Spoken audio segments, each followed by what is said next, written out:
자, 안녕하세요. 안녕하세요.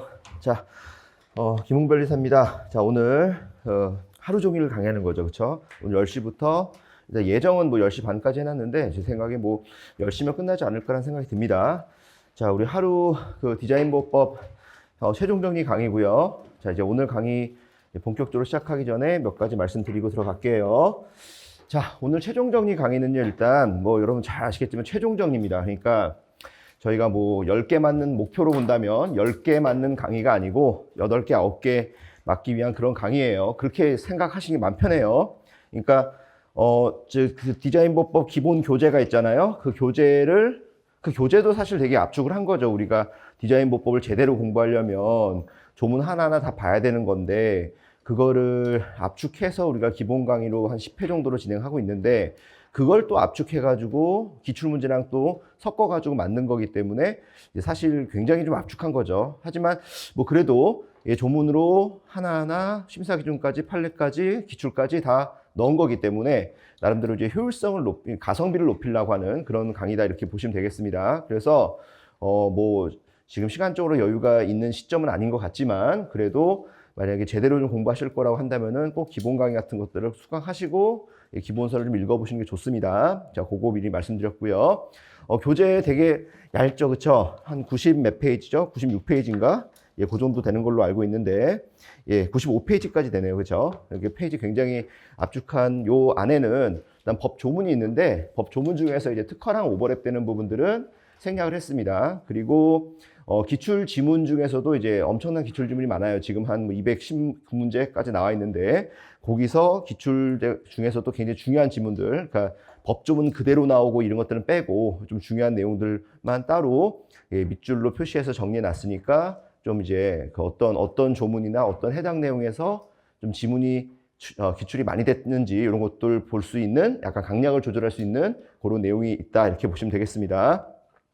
자, 그리고 그 뭐 기본적으로 이 내용 자체가 보시면 알겠지만은 뭐 책을 이걸 읽으실 때 편하게 좀 구성은 해놨어요. 여러분들 조문으로 편하게 읽을 수 있도록. 그러니까 항상 공부를 하실 때 어떻게 한다? 옆에 꼭 법조문은 두고 보셔야 됩니다. 법조문은 그대로도 출제가 되기 때문에 옆에 법조문 두고 이거 풀고 그리고 다 공부하신 다음에는 어떻게 한다? 기출 문제를 한번 쭉 많이 풀어보셔야 될 것 같아요. 아무튼 1차 시험 디자인 보법은 뭐 사실 특허나 상표에 비해서 민법이나 이런 거에 비해서 좀 공부량도 그렇고 공부의 부담이 좀 작은 과목이다 보니까 우리 수험생들이 많이 오해하는 부분이 뭐예요? 대충 공부한다 이렇게 생각하는 건데 대충 공부해서는 되는 건 없습니다. 그러니까 10문제라는 것을 제대로 공부하려면 아까 말씀드린 것처럼 그렇게 일정한 시간과 노력을 좀 투자를 해야 된다라고 보시면 될 것 같아요. 아무튼 이 교재랑 법조문과 기출문제 이렇게 세 가지로 잘 정리하시면 여러분 제가 올해로 이제 강의가 벌써 20년 차예요. 20년 차.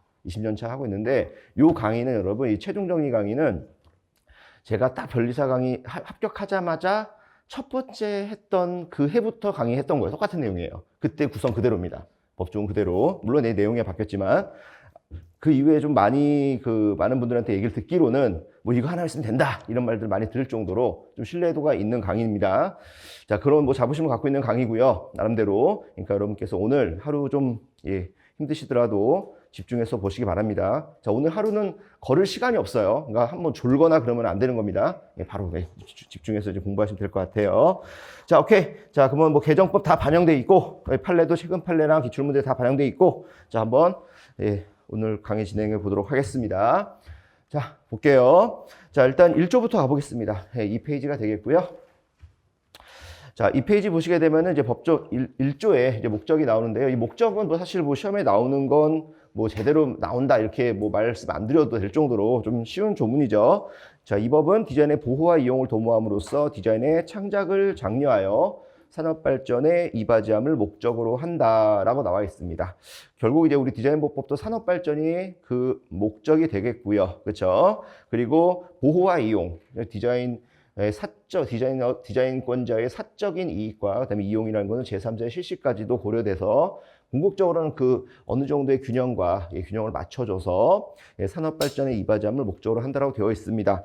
자, 발명과는 달리 디자인은 모방이 용이하다. 그죠? 모방이 굉장히 용이하죠. 그래서 오늘 공부하겠지만 유사 범위까지 권리 범위를 인정해 주고 있는 것들, 관련 디자인 제도를 두고 있는 것들, 그렇죠? 그런 것들도 우리가 다 고려하고 있고요. 유행성이 강하다, 그렇죠? 그래서 유행성이 강하기 때문에 그 바로 뒤에도 나오는 말들과 연계가 되겠지만 유행성이 강하기 때문에 뭐 일부 심사 제도나 이런 것들 제도를 따로 운영하고 있다는 점들이 굉장히 독특한 제도적 운영을 하고 있다.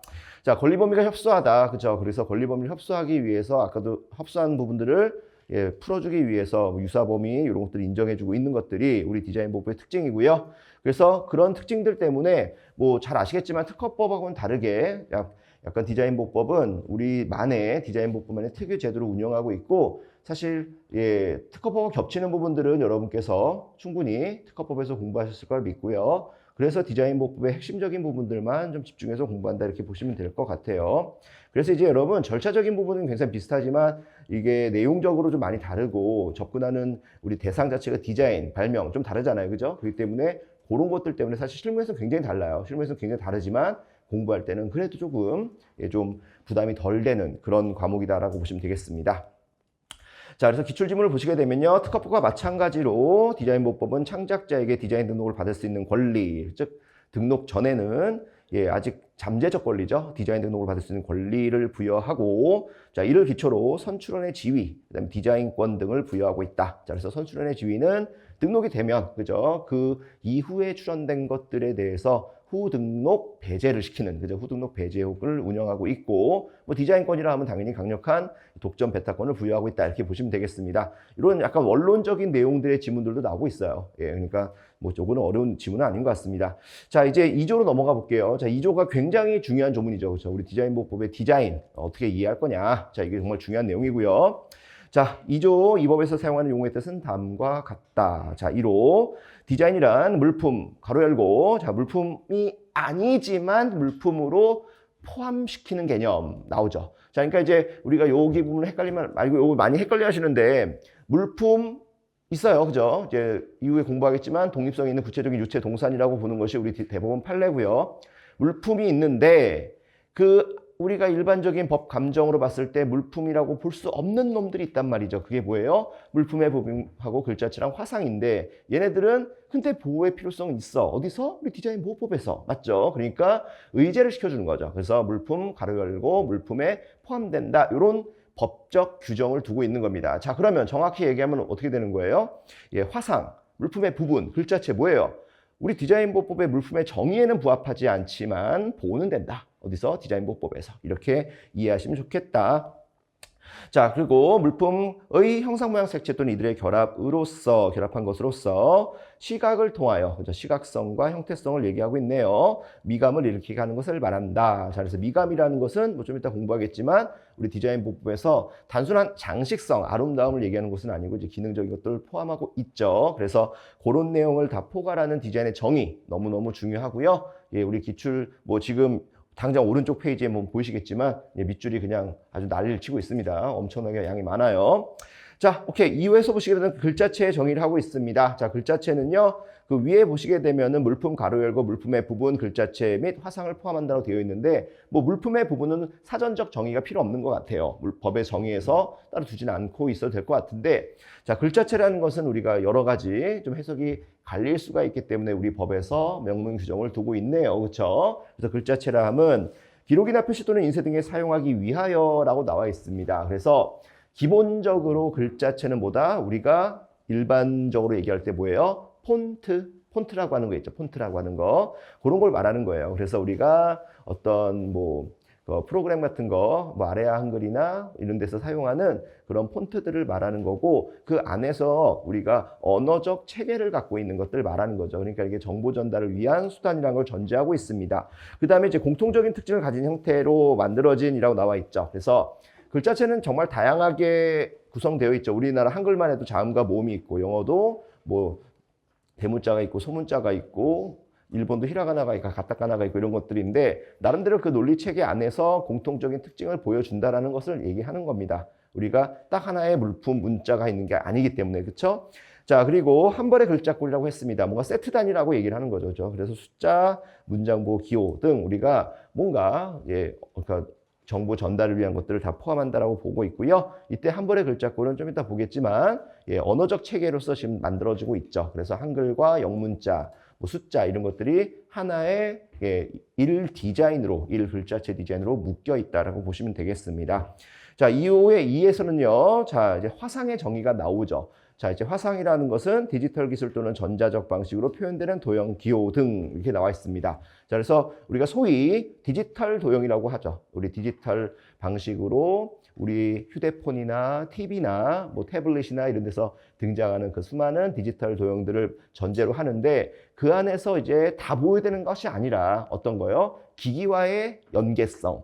기기와의 연동성이라고 해서 우리 법에서는 기기 조작에 이용되거나 기능이 발휘되는 것에 한정한다라고 나와 있고 화상이라는 것이 평면이든 입체든 표현이 다 가능하기 때문에 그 안에서의 화상 디자인의 부분, 즉 화상의 부분 디자인도 인정해주고 있는 구조로 나와 있습니다. 자, 그러면 부분 디자인과 관련해서 잠깐 뭐 우리 최종 정리가 아니니까 정리해 볼게요. 물품의 부분 디자인이잖아요. 그죠? 글자체 있어요. 화상이 있어요. 근데 여기서 또 화상의 부분을 따로 정의하고 있습니다. 오케이. 글자체는 부분 디자인이 없는 거죠. 그렇죠? 다시 한번요. 물품의 부분, 글자체 및 화상을 포함한다는데 물품의 부분은 일반 물품의 부분 디자인, 글자체는 별말 없어요. 화상은 화상의 정의에서 부분 디자인을 정의하고 있기 때문에 오호, 글자체는 부분 디자인이 없다. 이렇게 이해하시면 될 것 같습니다. 자, 법조문 분석 다 마무리됐고요. 자, 1번에 가겠습니다. 그래서 일단 1호 디자인의 정의 우리가 공부를 위해서 요건으로 분석해 보겠습니다. 무령시심, 그래서 물품성, 형태성, 시각성, 심미성이라고 하고요. 자, 이번에 이제 흠결시 효과를 보시게 되면 요거는 말 그대로 디자인, 우리 디자인보법의 보호 대상에 대한 정의이기 때문에 요 디자인이 만족스럽지 않다라고 한다면, 즉 요 요건, 4가지 요건을 단 하나라도 만족하지 못하면, 자, 주의하세요. 2조 1호에 저촉되는 건데, 뭐로 거절돼요? 33조 1항 본문, 즉 공업상 이용할 수 없는 디자인이다라는 이유로 거절이 되고 있다라고 보시면 되겠습니다. 그래서 뭐 당연히 등록 전에도 거절 이후 정보 제공 사유고 등록 이후에도 이의 신청 이후 무효 사유에 해당할 수 있겠죠. 자, 그다음에 이제 본격적으로 들어갑니다. 3번 물품성이고요. 자, 뭐 솔직히 뭐 이 교재 뭐 95페이지밖에 안 되는 거에서 뭘 뺄 게 뭐가 있겠습니까? 하지만 물품성은 그 안에서도 중요하다. 자, 물품성 별표시 하시고요. 자, 여러분들 점점 이제 시험에 일자가 다가올수록 공부의 양을 줄이고 압축하고 해야 되지 않겠습니까? 오케이. 마지막까지도 눈을 뗄 수 없는 부분, 바로 물품성이다. 자, 그래서 물품성 부분은요, 이제 바로 3페이지까지 연결되어 있는데 거의 다 이제 밀줄이 그어져 있을 정도로 중요한 부분입니다. 그만큼 디자인보법의 전제가 되는 그런 개념이에요. 자, 1번 물품의 정의를 보시게 되면요, 일단 명문 규정은 없다라는 말이 나와 있습니다. 아까 우리 2조 봤지만 물품이라 함은 없잖아요. 그죠? 그러니까 물품의 정의는 없는데 우리가 이제 판례와 심사 기준에서 디자인보법의 역사상 한 번도 그 개념이 흐트러지지 않았던 개념이죠. 바로 물품의 정의입니다. 물품은 독립성 있는 구체적인 유체 동사이다. 그죠? 그래서 요거를 또 분설해 보면 독립성이 있는 독립성, 그리고 구체적인 구체성, 유체 동사할 때 유체성과 동사성. 자, 그래서 4가지의 요건으로 분류가 된다. 자, 이해가시겠죠? 자, 이런 것들은 외워둬야 됩니다. 법조문에 없는 거죠. 하지만 외워둬야 되는 거죠. 그리고 이제 요 안에서 이제 아까도 법조문 구조를 봤지만 물품의 부분하고 글자체 및 화상은 비록 물품은 아니지만 물품으로 의제해서 물품의 개념에 포함시켜서 보호되고 있다라고 보시면 되겠습니다. 자, 그러면 물품의 부분은 어떤 요건의 부재예요? 물품의 부분은 독립성의 부재죠. 그렇죠? 물품의 부분은 독립성이 없을 수 있단 말이죠. 우리가 컵의 손잡이 사고 싶다고 컵의 손잡이 하면 뚝 떼가지고 살 수 없잖아요. 독립성의 부재를 말하는 거고, 자, 글자체는 기본적으로 유체성과 구체성의 문제, 그 다음에 화상도 역시 무체물에 해당하기 때문에 디지털 도형이잖아요. 그죠? 그렇기 때문에 그런 유체성과 구체성의 문제 때문에 그거를 별도의 법에서 의제를 하고 있다라고 보시면 되겠습니다.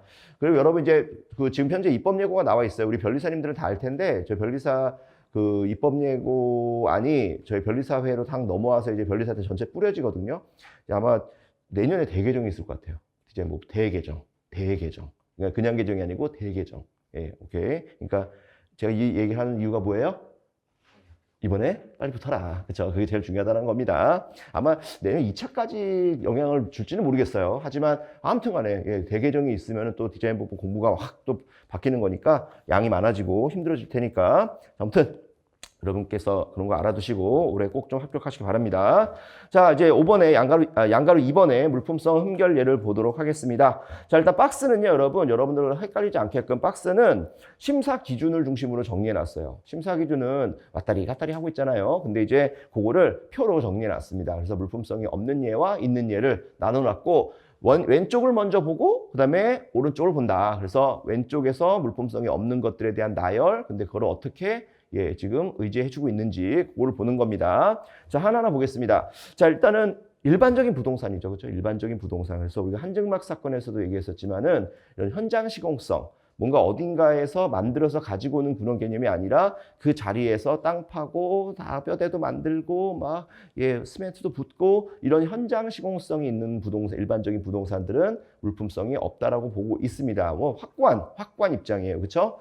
자, 그런데 이제 오른쪽에 보시게 되면은 어떤 걸 찾아내야 돼요? 지문 속에서 현장 시공성에 대비되는 단어 두 가지가 나옵니다. 바로 반복 생산성과 운반 가능성. 그래서 방갈로, 공중전화박스, 이동 판매대, 방범조서, 승차대, 이동 화장실, 조립가옥 이런 것들 다 뭐다? 현장 시공성이 현저히 떨어지는 부동산이라는 거예요. 그런 것들을 물어본다. 부동산이 아닌 동산으로 봐서 물품으로 인정해 주겠다는 것이 우리 현재 심사 기준의 입장이고요. 법원의 입장도 동일합니다. 그래서 왼쪽, 오른쪽 이렇게 공부해 두세요. 자, 그 다음에 이제 일정한 형체가 없는 것, 소위 이제 무채물들을 말하는 거죠. 또는 구체성도 문제가 될 수 있겠지만, 자, 일정한 형체가 없는 것들의 예시를 보게 되면 기체, 그죠? 향수, 액체, 뭐 음료 이런 것들이죠. 전기, 광열, 음향, 불꽃, 뭐 우리 그 불꽃놀이 같은 거 가면 보이는 거 있죠. 그런 것들은 일정한 형체가 없는 무채물로 보고 있기 때문에 물품성을 인정하지 않습니다. 유채물 인정 안 됨. 하지만 그럼에도 불구하고 법에서 이거 물품 맞아, 물품으로 볼게 라고 하는 게 뭐예요? 글자체랑 화상이라는 거죠. 그렇죠? 그래서 그렇게 알아두시면 되겠습니다. 자, 그 다음에 이제 좀 어려운 개념이 나오죠. 분상물 또는 입상물의 집합으로 된 것 해서 시멘트나 설탕 이렇게 나와 있는데 이때 분상물, 입상물이 뭐예요? 이렇게 작은 알갱이들, 그죠? 그래서 후루룩 이렇게 집합으로 해놓으면은 후루룩 무너지는 것들, 그죠? 그런 것들을 말하는 겁니다. 그러니까 걔는 뭐예요? 일정한 형체를 잡아낼 수 없는 거니까 구체성에 문제가 있겠죠. 잡을 수가 없으니까. 근데 구체성만 해결하면 어떻게 돼요? 오케이. 등록되잖아요. 그죠? 그러니까 분상물 또는 입상물의 집합을 구체적으로 만들 수 있다면 걔는 갈 수 있는 거죠. 그러니까 오른쪽이 나오는 거예요. 자, 오른쪽에 각설탕. 뭡니까? 각 잡고 적용화시켰다. 이거 아니겠습니까? 그 다음에 고형 화장분. 스르르 무너지던 화장분들을 뭔가 약간 열 처리를 해가지고 형태를 만들어냈네. 이런 것들. 이렇게 정형화나 고형화된 분상물 또는 입상물의 집합은 당연히 물품성이 있다라고 보는 거죠. 자, 그러니까 우리가 지문을 볼 때 뭐뭐하는 경우가 있다의 문제와 그 다음에 아예 대놓고 OX만 물어보는 단정형 지문이 있습니다. 자, 분상물 또는 입상물의 집합으로 된 것이라는 지문이 나왔으면 어떻게 고민해 봐야 돼요? 일단 원칙은 안 돼. 하지만 그 지문 속에서 이런 경우, 뭐죠? 정형화나 고형화의 경우를 유추할 수 있는 그런 문장이 있다고 한다면 오른쪽 박스도 생각해 봐야 되는 거죠. 그렇죠? 그런 식으로 지문을 접근하는 게 맞습니다. 자, 그 다음에 이제 합성물의 구성각편이죠. 그래서 우리가 합성물의 구성각편과 오른쪽에 있는 조립왕구의 구성각편, 소위 뭐 완성 형태가 단일한 또는 다양한 이런 조립왕구들을 말하는 것이고요. 이때 이제 합성물의 구성각편은 일단 그 구성각편 하나가 독립거래 대상이 아닌 구성각편이죠. 그러니까 트럼프 카드 같은 거, 그죠? 트럼프 에이스 카드 같은 거 말하는 거잖아요, 그죠? 그러니까 그런 것들은 에이스 카드 한 장을 물품으로 볼 수는 없어요. 걔는 독립성이 없기 때문에 우리가 그 하나만 살 수 없잖아요. 그렇기 때문에 자, 합성물의 구성각편이란 단어만 일단 딱 나오면 뭐다? 에이스 카드를 생각하시라고요. 그러면 걔는 뭐예요? 합성물의 그 구성각편은 물품이 아니야. 왜? 물품의 부분이니까, 그렇죠? 부분일 뿐이니까. 그러니까 이제 어떤 논리가 나와요? 그 에이스 카드 한 장은 트럼프 카드 전체에서 일부분이라서 물품으로 인정하지 않지만 우리가 물품의 일부분을 보호하는 제도가 뭐였죠? 물품의 부분 디자인이 나오잖아요. 그죠? 그리고 여기서 또 하나 개념을 확장시키면 독립거래 대상이 되는 구성각편도 있을 수 있다는 거죠. 레고 블럭 같은 거, 그죠? 자, 그래서 그건 오른쪽 박스로 넘어가는 거예요. 그래서 조립왕구의 구성각편이 되는 거예요. 됐죠? 그렇죠? 이렇게 여기 부분이 좀 개념 잡기가 어려워요. 그러니까 제가 예시로 딱딱 적어놓던 걸 옆에다 메모해 두시고 그걸로 똑똑똑 검토하시면 돼요. 그러면 뭐예요? 에이스 카드 한 장은 뭐가 가능해요? 물품은 아니지만 보호는 돼요. 왜? 부품 디자인이 있으니까. 그리고 오른쪽에 있는 레고 블록 하나는 걔는 아예 물품성을 인정한다니까? 그럼 걔는 그냥 물품으로 인정되는 거니까 출원할 수 있는 거죠. 전체 디자인으로도. 이해가시겠죠? 오케이, 됐습니다. 자, 그리고 지금 뭐 집중적으로 공부했지만 바로 아래도 나오죠. 물품의 부분이죠. 똑같은 개념이에요. 자, 양말의 뒷굽, 화장품 포장용기 토출부, 찻잔의 손잡이. 자, 독립성이 없어요. 그런데 하지만 우리 법에서 괄호 열고 물품의 부분으로 포함한다고 했으니까 부분 디자인으로 보호될 수 있다고 보시면 되겠고요. 자, 그 다음에 이제 많이 헷갈려 하시는 부분이죠. 물품 자체의 형태가 아닌 것. 자, 정리해 드릴게요. 자, 물품의 형상이 우리가 거래 통념상 이렇게 생겼다를 얘기할 수 있습니다. 그걸 우리가 물품 자체 형상이라고 하고 얘를 일부 변형시켰어요. 근데 아직도 그 첫 번째 물품의 개념에서 벗어나지 못하는 형상, 그걸 우리가 뭐라 한다? 2차적 형상 또는 상업적 변형에 의한 형상이라고 얘기를 하죠. 그런 것들의 형상을 물품으로 보진 않는다라는 겁니다. 그러니까 우리 심사위원도 예를 들고 있지만 손수건으로 뭘 접었다? 꽃 모양으로 접었어요. 그 꽃 모양 자체가 물품이 될 수는 없다라는 거죠. 만약 그 꽃 모양 자체를 물품으로 보호받고 개의 형상을 보호받고 싶으면 뭐 해야 돼요? 그 손수건이 하나의 재질이 돼가지고 실내 장식품, 탁상용 장식품으로 별도의 물품으로 전환이 돼야 돼요. 이해가시겠죠? 자, 그래서 딱 그 중간 개념, 딱 중간 개념, 그거는 물품이 아니라는 걸 얘기하는 거예요. 자, 읽어볼게요. 읽혀질 거예요. 손수건 또는 타월을 접어서 이루어진 꽃 모양이라고 나와 있죠. 자, 손수건 또는 타월, 당연히 물품이죠. 당연히 물품이에요. 근데 걔를 접었네? 그래서 뭐가 됐어? 꽃 모양이 됐잖아요. 그죠? 이거는 물품이 아니라고요. 그죠? 근데 이 꽃 모양을 만약에 우리가 막 고정형 락카를 쫙 칠해가지고 꽃 모양의 장식품을 만들었다 그러면 장식품인 거죠. 그죠? 자, 그러니까 꽃 모양 이런 것처럼 상업적 과정으로 만들어지는 디자인, 예를 들어서 판매대에 진열하기 위해서 변형한 스카프. 이거 안 됩니다. 스카프는 되는데 꽃 모양으로 접은 건 안 된다고요. 됐죠? 이렇게 이해하시면 돼요. 그래서 지문을 읽어보시고 그 안에서 얘가 1차적 물품의 형상이냐 아니면 물품 자체 형상이냐 보시고 그 중간에 애매한 단계, 물품이 전환되지 않는 애매한 단계라고 한다면 그거는 뭐가 없다? 구체성이 없는 거예요. 구체성, 그죠? 구체성이 없는 거기 때문에 이런 것들은 우리가 디자인 보호에서 보호되지 않습니다. 뭐 개인적으로는 이렇게 인테리어 디자인이 나중에 이제 보호하게 되면 여러분 인테리어 디자인이 보호되기 시작하게 되면 아마 요 부분도 개정이 될 거예요. 왜냐면 인테리어에서는 진열대인데 예쁘게 꾸며놓은 거 접은 거 뭐 그런 것도 다 보호되겠죠. 그렇죠? 그 때문에 자, 일단 요거는 우리가 법에서는 우리 현재는 인정되지 않는다. 자, 그러면 기출 지문으로 한번 쭉 가보겠습니다. 자, 기출된 거 한번 다 한 자리에 모아봤어요. 자, 도로의 입체 교차로 안 됩니다. 우리 뭐 이렇게 지하로 통로 뚫고 위로 이렇게 만들고 이런 거 말하는 거잖아요. 이거는 전형적인 부동산이에요. 그죠? 그런 거는 전형적인 도로의 입체 교차로는 전형적인 부동산이기 때문에 물품성 X. 토지에 설치되는 송전탑. 이거는 여러분들께서 감이 오시죠. 그렇죠? 어디선가 송전탑을 만들어서 가지고 와서 트럭으로 딱 이동시켜서 그 정해진 위치에 딱딱딱 연결한 다음에 전선 연결하는 거잖아요. 그렇죠? 그러니까는 이거는 현장 시공성보다는 반복 생산 가능성과 운반 가능성에 더 가까운 거다. 이건 뭐 거래 통념상 여러분 다 이해할 수 있잖아요. 동그라미. 자, 이동 화장실 바로 그대로 나오네요. 그죠? 이동 화장실이면은 누가 봐도 그죠? 이건 어디선가 만들어가지고 갖고 와서 붙여놓고 또 행사 끝나면, 그쵸? 행사 끝나면 또 옆에다 이동해놓고 이런 거죠. 자, 그 다음에 기능이 발휘되지 않는 입체상 홀로그램. 요런 지문을 조심하라고요. 자, 입체상 홀로그램이라고만 돼 있으면 걔는 일단은 무체물이에요. 무체물이라고요. 근데 기능성이 걔가 있으면 뭐가 되는 거예요? 걔가 입체상 홀로그램이 뭔가 웨어러블 디바이스하고 연결이 돼가지고 걔가 약간 비서 형태를 우리 몸에서 갑자기 나와가지고 저한테 뭐 이렇게 일정을 알려주는 그런 홀로그램이다. 그렇다고 한다면 그건 뭡니까? 기능을 발휘하는 거기 때문에 그건 화상으로 인정될 수 있잖아요. 하지만 그냥 입체상 홀로그램이면은 일단 구체성과 유체성의 문제 때문에 인정이 안 돼요. 자, 근데 지문에서 뭐라고 돼 있어요? 기능이 발휘되지 않는이라고 됐으니까 이거는 그냥 일반적인 구체성이 없는 그런 것이라고 보면 되겠죠. X. 근데 이제 이 앞에 뭐라고요? 뭐 기능성 있는 기능을 발휘하는 입체성 홀로그램이 하면 오케이 되는 거예요. 그렇죠? 뭐 소통이 가능한 사용자 유저와 소통이 가능한 입체상 홀로그램 이런 건 된단 말이에요. 화상으로. 그렇죠? 오케이.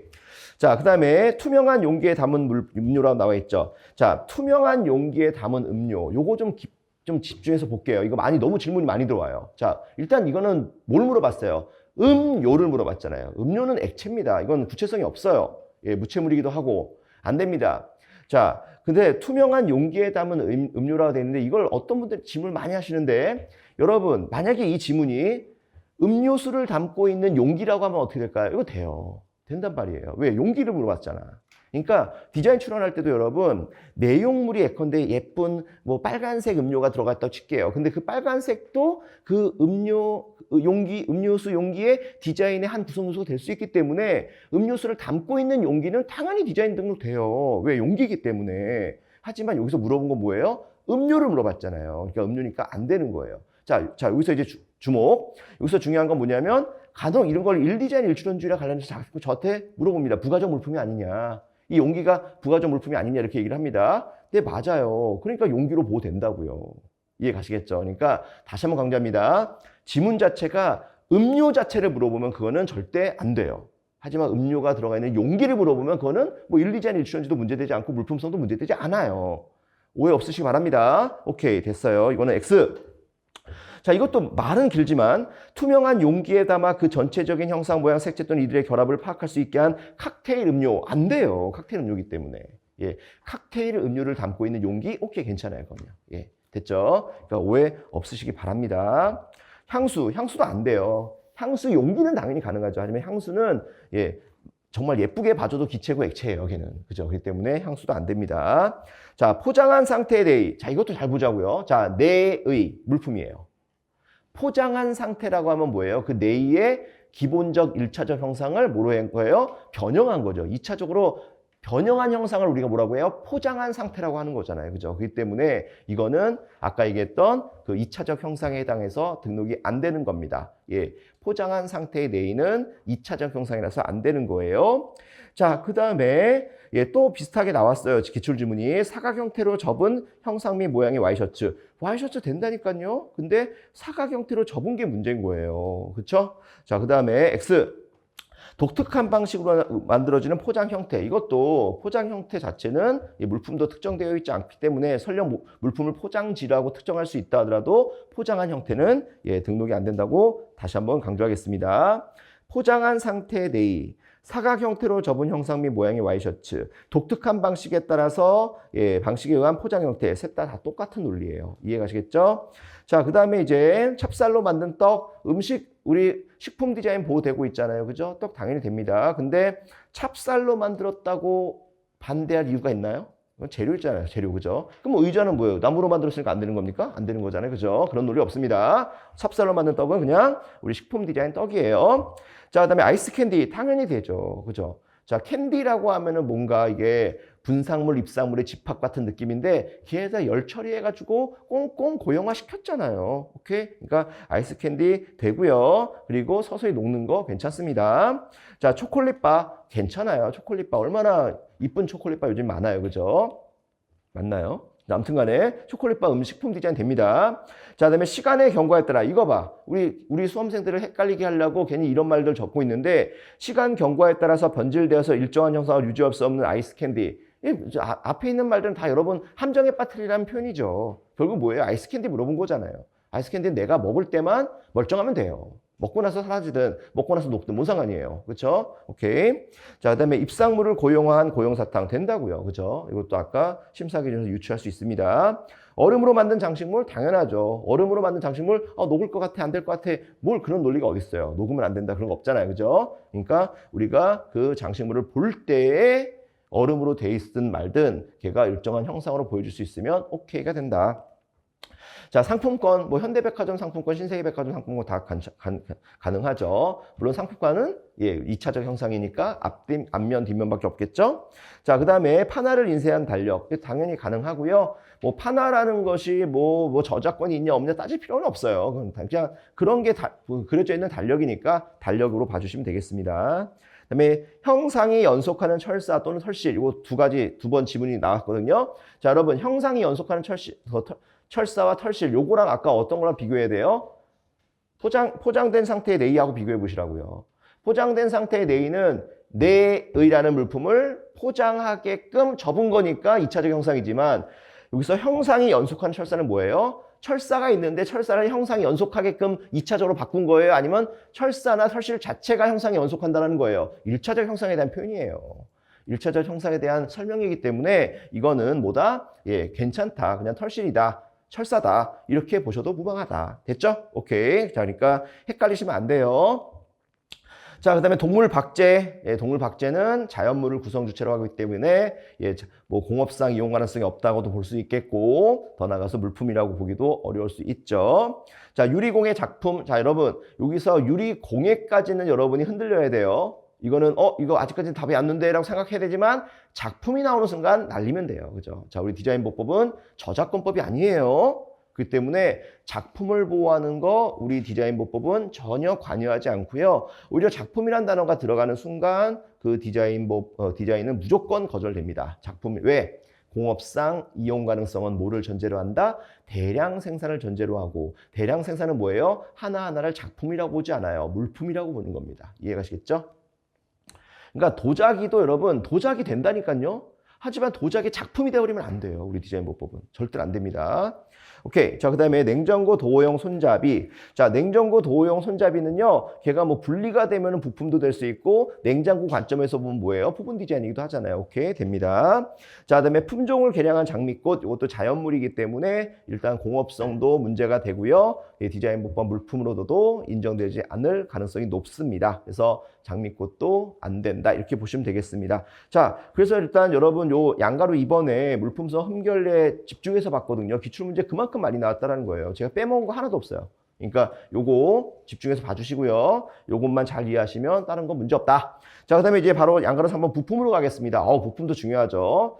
자, 부품은요, 이런 관점이죠. 반드시 실제 거래 사회에서 현실적으로 거래되고 다른 물품과 호환될 것을 요하는 것은 아니다. 자, 여기서 중요한 단어가 나오는데요. 독립거래 대상 및 호환의 가능성만 있으면 물품성이 인정된다라고 나와 있습니다. 정말 중요한 단어죠. 자, 부품은 왜 문제가 되는 거예요? 그냥 외우려고만 하지 마시고요. 부품은 항상 이 부품이라는 단어가 뭐랑 연계되어 있어요? 완성품, 그죠? 완성품하고 연계가 되어 있단 말이에요. 완성품이 없으면 부품이라는 단어도 없는 거죠, 그렇죠? 그래서 이 부품은 결국은 뭐가 아까 물품의 요건에서 뭐가 문제되는 거예요? 이 부품이 독립적으로 거래가 되냐 안 되냐 이걸 물어보는 겁니다. 그렇기 때문에 그래서 완성품과의 관계가 중요한 거고 독립성이 문제예요. 자, 그런데 이놈의 부품이 만약에 다른 완성품에 들어가지 않고 그 완성품에만 사용하는 거라고 하면 뭐예요? 독립성에 문제가 생기잖아요. 그죠? 그렇기 때문에 우리 판례는 자, 정확한 워딩을 보면 독립 거래의 대상 및 호환의 가능성이라고 되어 있어요. 그렇죠? 그러니까 독립성은 뭐 이렇게 이해하시고요. 대신에 그거를 우리가 기억을 해야 될 개념으로서 호환성이라고 해야 되고 호환성을 호환의 현실성이 아니라 호환의 가능성이다 이렇게 이해를 하시라고요. 됐죠? 그래서 호환의 가능성 키워드로 기억해 두시면 방금 제가 설명드렸던 논리가 주르륵 나올 수 있게끔 정리해 두시면 되겠습니다. 그래서 결국은 이 호환의 가능성이 문제가 됐던 대법원 판례가 아주 첨예하게 대립됐던 두 가지 판례가 있죠. 하나는 뭐예요? 스위치 사건. 스위치 사건에서는 독립성을 호환의 가능성을 인정했어요. 그런 명백한 증거가 있어서. 하지만 온열치료경 롤러 사건에서는 호환의 가능성을 입증하지 못하고 오히려 완성품의 핵심 부품이다 이런 것만 막 주장을 하니까 결국은 인정이 되지 않았습니다. 그래서 그런 사실이 있다는 거 기억하시고요. 자, 또 부품은 아주 또 중요한 개념이 하나 나오죠. 자, 제일 아래서 세 번째 줄.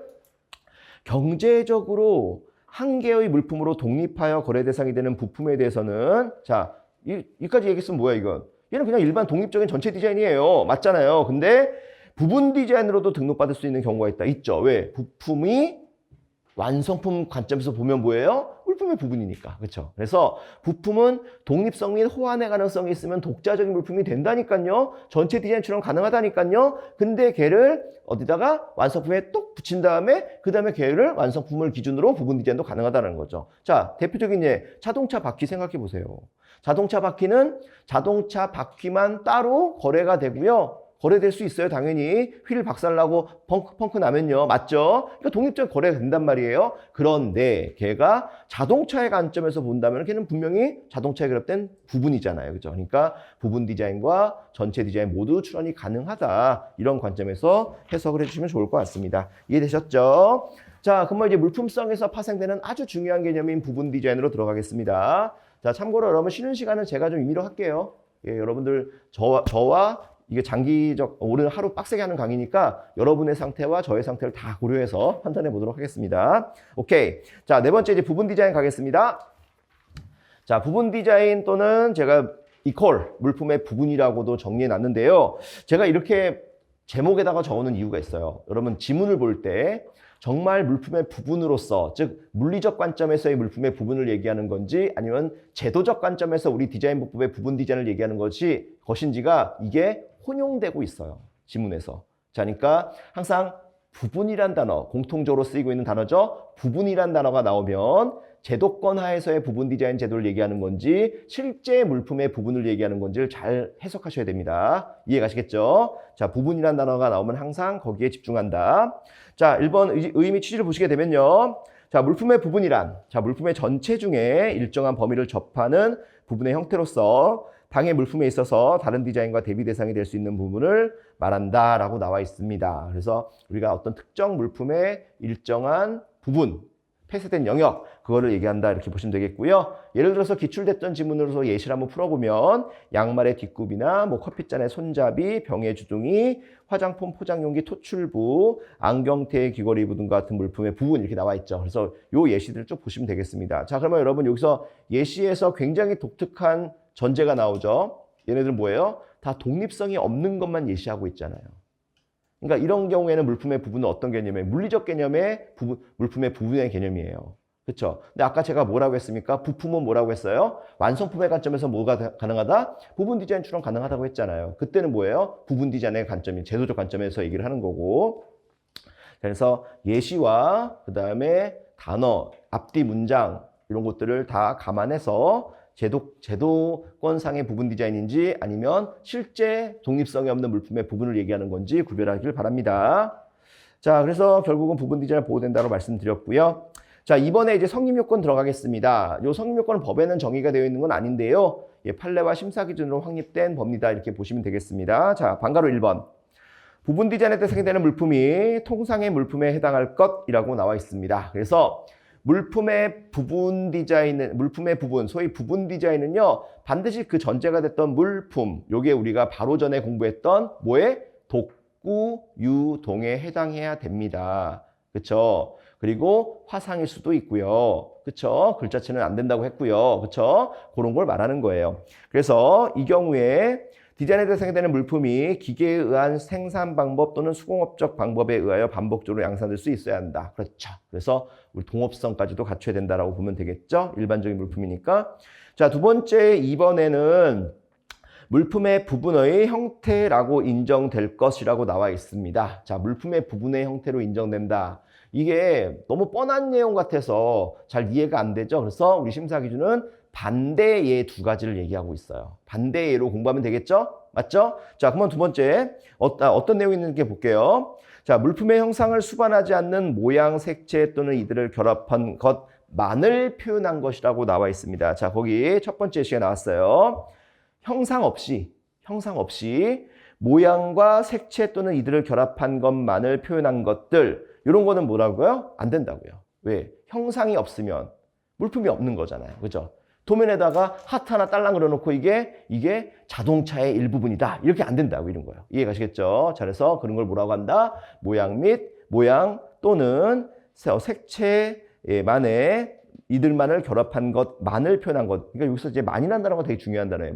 만이라는 단어가. 자, 그리고 두 번째는 물품 형태의 실루엣만 표현한 것을 말하는 겁니다. 물품 형태 실루엣. 그러니까 실루엣이라는 건 뭐냐면 계략적인 형상이라고 한번 정의해 볼게요. 이러면 편한 것 같아요. 그래서 우리 디자인은 기본적으로 디자인 보법에서 이제 공부하겠지만 뭐가 나와요? 공업상 이용 가능성이 나온단 말이에요. 즉 도면만 봐도 생산이 가능해야 돼. 근데 실루엣만 나와 있으면 뭐예요? 마치 개념도 같은 거예요. 개념도. 그렇죠? 그런 것들은 안 된다. 그렇죠? 그래서 스케치 대략 그려가지고 뭐 삐져 나와 있고 뭐 선 삐져 나와 있고 뭐 거기다 킥킥이라 써 있고 뭐 이러면 안 된다고요. 이해가시겠죠? 자, 그런 것들을 물품 형태 실루엣 이렇게 표현한 것들은 안 된다라고 되어 있습니다. 자, 그 다음에 이제 이 두 가지 예시를 공부하셨죠? 그러면 이제 물품의 부분이란 게 뭔지 좀 물리적인 개념으로 좀 이해가 되시죠? 자, 근데 마지막에 여기서 다만 화상의 부분 디자인이 인정된다. 이게 중요해요. 뭐랑 연결해야 돼요? 화상은 형상이 없을 수 있잖아요. 모양과 색채만 있을 수 있죠. 그러니까 바로 전에 공부했던 모양, 색채 또는 이들을 결합한 것만을 표현한 것, 요거의 예외로서 굉장히 중요한 거예요. 화상의 부분 디자인. 자, 그래서 디자인 보법상 모양 및 색채의 결합 디자인은 어떠한 경우에도 부분 디자인 인정할 수 없다. 틀린 지문이에요. 왜? 화상이 있으니까. 그렇죠? 이렇게 꼭 기억해 두시기 바랍니다. 자, 그 다음에 이제 세 번째입니다. 다른 디자인과 대비함에 있어서 대비의 대상이 될 수 있는 부분으로서 구체적으로 창작 단위가 인정돼야 된다. 자, 창작 단위가 키워드죠. 그렇죠? 창작 단위란 건 뭐냐면 우리가 이 물품에서 어떤 부분을 특정했는데 분명히 실선 부분은 명확해. 이 영역이 명확한데 그 창작 단위가 정확히 걔네들을 왜 그렇게 거기 부분을 왜 이렇게 디자인했어라는 거에 대한 물음에 답을 할 수 있어야 되는 거예요. 그래서 제가 최근에 거절됐던 거 한번 예시를 들어볼게요, 여러분. 청바지가 있는데 청바지의 여기 허벅지 부분을 저희가 요만큼을 따서 요만큼 따서 그냥 실선 처리하고 나머지 파선 처리했거든요. 바로 거절이 나왔어요. 왜? 청바지의 여기 허벅지 부분, 여기 부분 도대체 왜? 여기 부분 뭐가 중요한 건데? 이렇게 나온 거예요.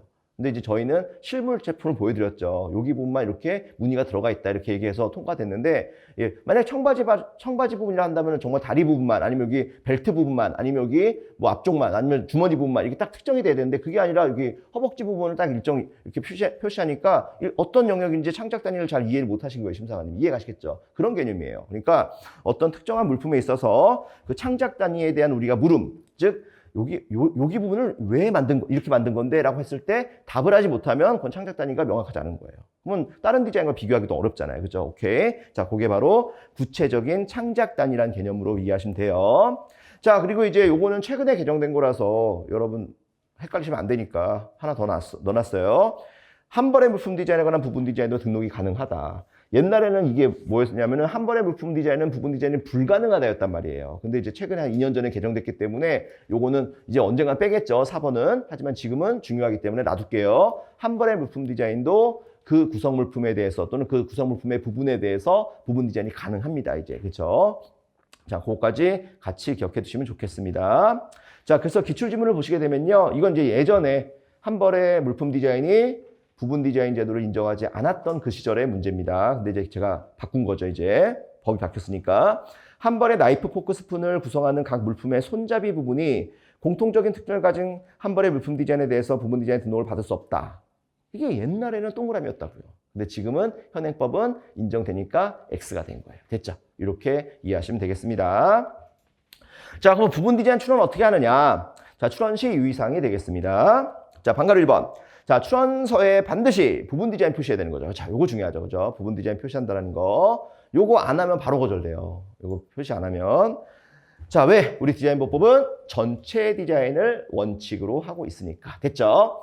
자, 그 다음에 출원서 및 도면에 라고 되어 있습니다. 자, 및 도면에 나와 있죠. 자, 요거 한번 짚고 넘어갈게요. 출원서 또는 도면 아니에요. 그건 틀린 지문입니다. 왜요? 우리 디자인보호법 37조 1항과 2항에 따르면 물품류와 디자인의 대상이 되는 물품은 뭐다? 출원서 및 도면에 다 적어야 돼요. 37조 1항은 출원서 기재사항이죠. 37조 2항은 도면 기재사항이죠. 거기에 다 물품류 및 디자인의 대상이 되는 물품은 다 기재됩니다. 자, 그러니까 이런 거 및 또는 요런 약간 얄미운 그런 지문 많이 나오잖아요. 그죠? 그 때문에 조심하시라는 거예요. 자, 여기서 한번 짚고 넘어가는 거예요, 지금.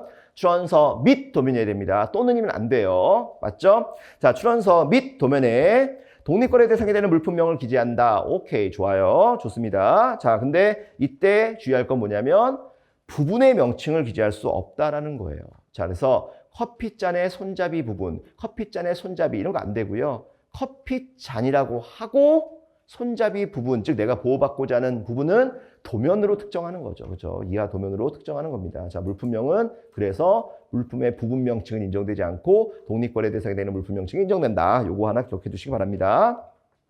자, 그러면 이제 도면에서 우리가 등록받고자 하는 걸 어떻게 특정할 거냐. 자, 방가로 2번 들어가겠습니다. 자, 일단 대원칙은 이거죠. 도면은 등록받고자 하는 부분이 명확하게 표현되어야 한다. 이게 대원칙이에요. 그래서 실선 부분, 파선 부분 또는 유채색, 무채색 또는 무채색, 유채색. 그렇죠? 이렇게 도면에서 어디가 내가 등록받고자 하는지를 명확하게 표현해 주는 것. 자, 요 방식이 반드시 필요하다는 거죠. 다만 대부분은 실선과 파선 이렇게 표현하기 때문에 그 예시가 나오는 거예요. 자, 그래서 요거는 예를 들어라고 제가 표현하고 있죠. 예를 들어. 그러니까 이게 정답이 아니에요. 이 방법이 아니어도 되는 겁니다. 예를 들어 도면에는 등록받고자 하는 부분을 실선으로 그 이외의 부분은 파선으로 도시하고 경계가 불명확한 경우에는 경계선을 1.3선으로 도시하며 디자인 설명란에는 등록받고자 하는 부분을 특정하는 방법과 1.3선 등에 관한 설명을 기재해야 된다. 이거 너무 중요하죠. 그렇죠? 그래서 실선과 파선을 도면을 도시하고 나서 끝이 아니야. 경계가 불명확한 경우에는 왜 등록받고자 하는 부분과 그 이외의 부분이 지금 하나의 도면에서 공존하고 있기 때문에 그 경계가 불명확한 경우에는 1.3선도 쓸 수 있다.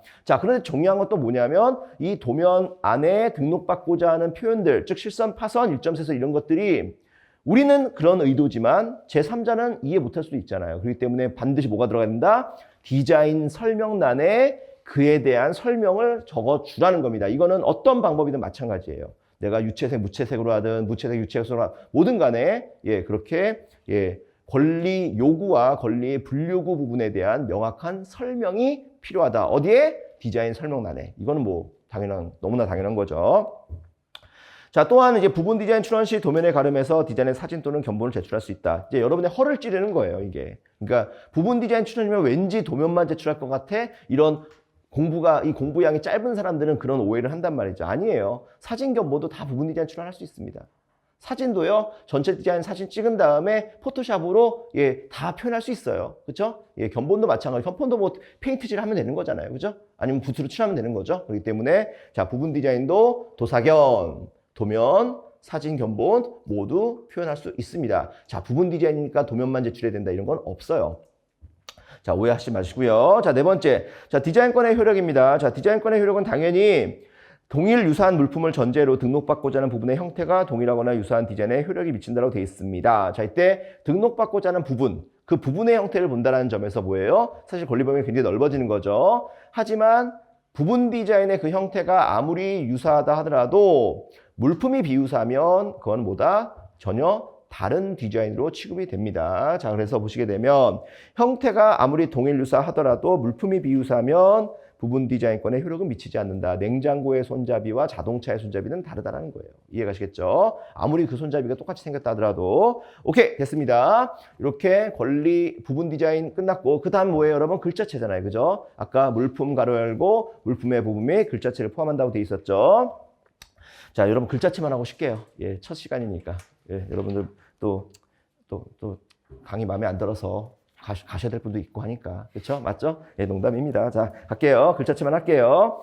자, 취지 가겠습니다. 자, 글자체는 비록 무채물이지만 아까 제가 강조했어요. 계속. 그죠? 유채물이 아니라고. 자, 창의적인 글자체 개발을 촉진하고자 물품을 의제해서 보호하고 있다라고 나와 있습니다. 자, 의제란 말이 아까 봤던 그거예요. 물품 가로 열고 글자체를 포함한다. 그걸 말하는 겁니다. 자, 글자체 성립 요건은요, 볼 거 없어요. 그냥 분설하면 됩니다. 자, 그래서 첫 번째 전제 한번 볼게요. 첫 번째 전제는 글자체는 물품으로 보면하고 돼 있죠. 이 표현이 굉장히 중요한 거예요. 물품이 아닌데 물품으로 본다라는 거잖아요. 간접침해 뭡니까? 침해로 본다잖아요. 침해가 아닌데 침해로 본다잖아요. 그래서 우리가 글자체는 물품으로 간주한다, 물품으로 본다, 맞죠? 그리고 글자체는 기본적으로 뭐 나중에 어떻게 될지 모르겠지만 아무튼 간에 일단은 형상이 없어요. 왜? 무채물이니까. 그죠? 그래서 형상을 수반하지 않아. 자, 그러면은 글자체는 기본적으로 전체적인 어떤 물리적인 내용만 본다면 물품도 유채물이 아니야.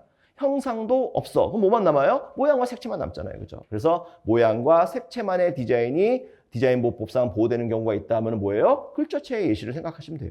오케이. 자, 그래서 글자체의 모양, 색채 또는 이들의 결합이어야 하며 시각을 통해서 미감을 일으키는 것일 것. 이렇게 글자체를 정의하면 디자인의 정의를 이렇게 해석해도 문제 없겠죠.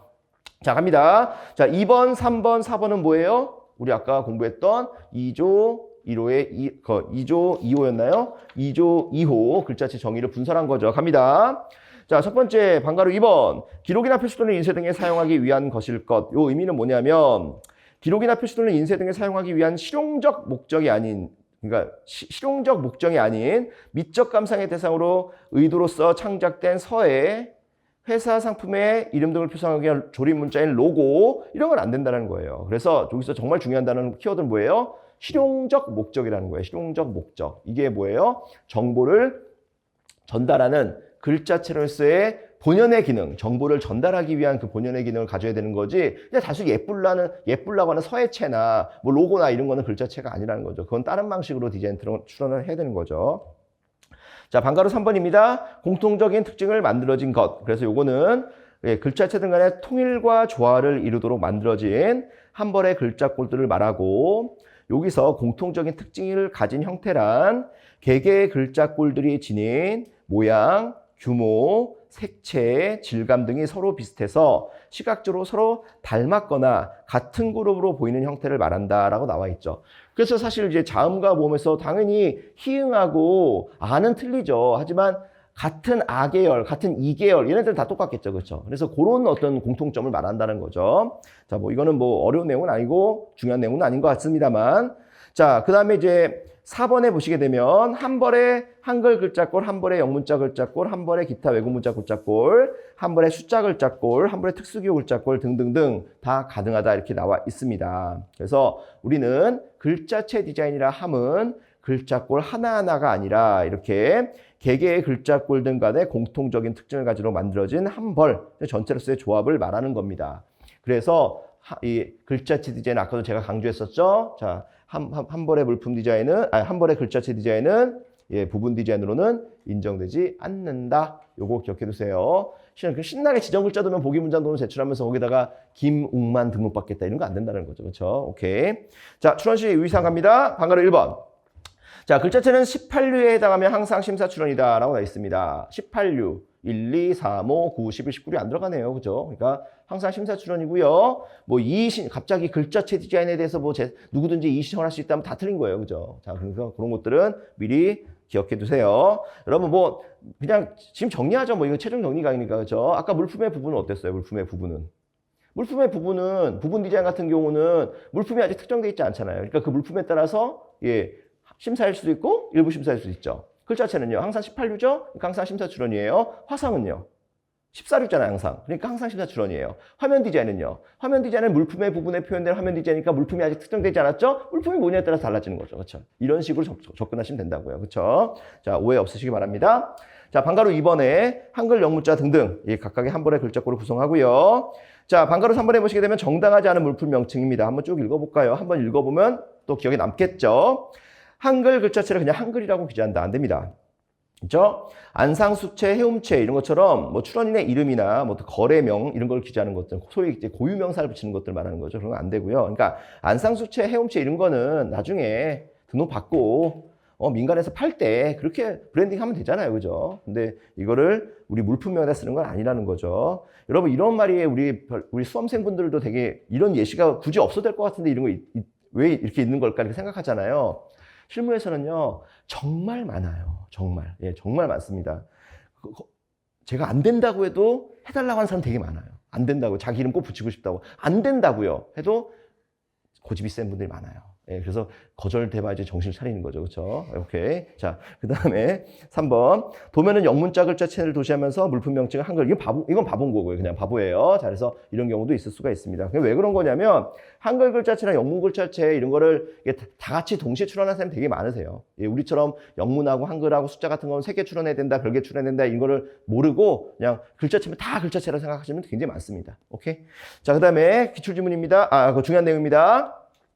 글자체 디자인의 출원은 시행규칙 별표 1에서 정하는 지정글자 도면, 보기문장 도면, 대표글자 도면을 제출하거나 여기까지가 이제 필수 도면이라고 하죠. 그래서 요거는 우리가 2D 이미지 파일, 그죠? 2D 이미지 파일로 제출할 때 이렇게 제출하면 되고요. 아니면 그거 귀찮으면 뭐라고 해요? 예, 폰트 파일이라고 하죠. TTF 파일을 그대로 제출해도 됩니다. 자, 여러분 오해 많이 하시는데 TTF 파일 안에는 지정글자 도면, 보기문장 도면, 대표글자 도면 다 들어가 있어요. 다 거의 모든 글자체가 들어가 있다고 보시면 되겠죠. 그렇죠? 그래서 자. 그냥 2D 이미지 파일로 제출할 때는 지정글자 도면, 보기문장 도면, 대표글자 도면이고요. 그냥 폰트 파일 제출해서 퉁치고 싶으면 폰트 파일 제출하면 됩니다. 그렇죠? 근데 변리사들은 이건 일반인들은 그런 거 변리사들은 절대 여러분 TTF 파일 같은 제출 안 해요. 지정글자 도면, 보기문장 도면, 대표 요거 나갑니다. 왜 그런 거냐? 나중에 해외 출원 나갈 수 있어서. 해외 나갈 때는 이게 이 2D 이미지 파일로 제출하는 게 많고요. 우리나라가 이렇게 워낙 이 IT가 잘 발달했으니까 2D나 뭐 3D 파일 이거 받아주지 딴 나라 절대 안 받아줘요. 그러니까 나중에 해외 출원까지 감안하면 이런 건 이제 예, 그냥 국내용이다 이렇게 보시면 돼요. 폰트 파일 같은 거는. 하지만 법리적으로는 기억해 주세요. 자, 네 번째. 너무 중요하죠. 글자체 디자인권의 효력. 이거는 이 부분은 4번 부분은 1차 시험에 나올 때도 그렇고 2차 시험에서 글자체가 나올 때도 그렇고 안 빠져요. 항상 나와요. 왜? 산업재산권에서 이런 효력 제한이 없으니까. 자, 너무나 우리는 너무 중요하니까 잘 알아요. 한번 복습하겠습니다. 자, 글자체 디자인권자는 업으로서 등록 디자인 또는 이와 유사한 디자인을 실시할 권리를 독점하는데 똑같아요. 92조는 글자체 디자인권자도 예외는 없죠. 하지만 자, 다만 타자, 조판 또는 인쇄 등의 통상적인 과정에서 글자체를 사용하는 경우입니다. 자, 여기서 사용이 정말 중요한 키워드인데 사실 이 사용에서 더 중요한 단어가 바로 앞에 있었죠. 통상적인 과정이라는 게 굉장히 중요해요. 그죠? 그래서 일반적으로 그냥 책을 만들거나 아니면 뭐 뭔가를 인쇄하거나 이럴 때 사용하는 글자체 또는 이어서 그 글자체, 상기 글자체의 사용으로 생산된 결과물, 그죠? 결과물 있죠. 자, 그래서 사용과 결과물 동그라미 표시하면 돼요. 하지만 사용은 통상적인 과정이라고 했어요, 분명히. 자, 그래서 이런 사용과 사용에 의한 결과물에 대해서는 효력이 미치지 않아요. 그래서 유일하게 우리 산업재산권법에서 유일하게 실시 행위 유형에 따라서 침해가 되지 않는 유형이에요. 요 사례가. 그래서 우리 글자체 디자인에서는 오로지 생산과 유통, 그죠? 그 생산과 유통행위에 해당하는 것들만 실시행위 침해라고 보고 사용행위는 침해가 아니에요.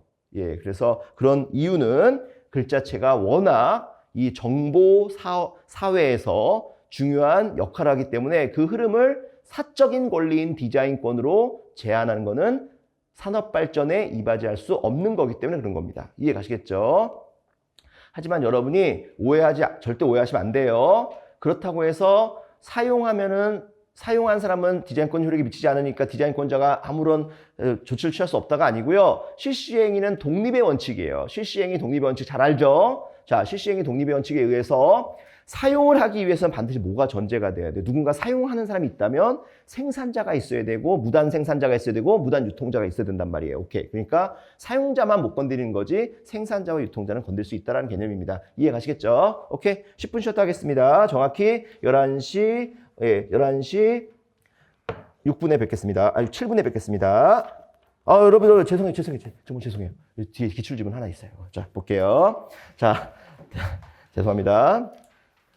대학 교수 갑이 시중에 유통 중인 의뢰 디자인 등록된 글자체를 사용해서 작성한 사용 동그라미 작성한 강의 노트를 인쇄하여 자, 강의 자료로 사용한 경우나 되겠죠. 뭐 강의 노트나 강의 자료나 다 결과물이겠죠. 의뢰 디자인권 침해에 해당한다? 아니다. 왜? 통상적인 과정에서 사용된 결과물이니까. 됐죠? 오케이.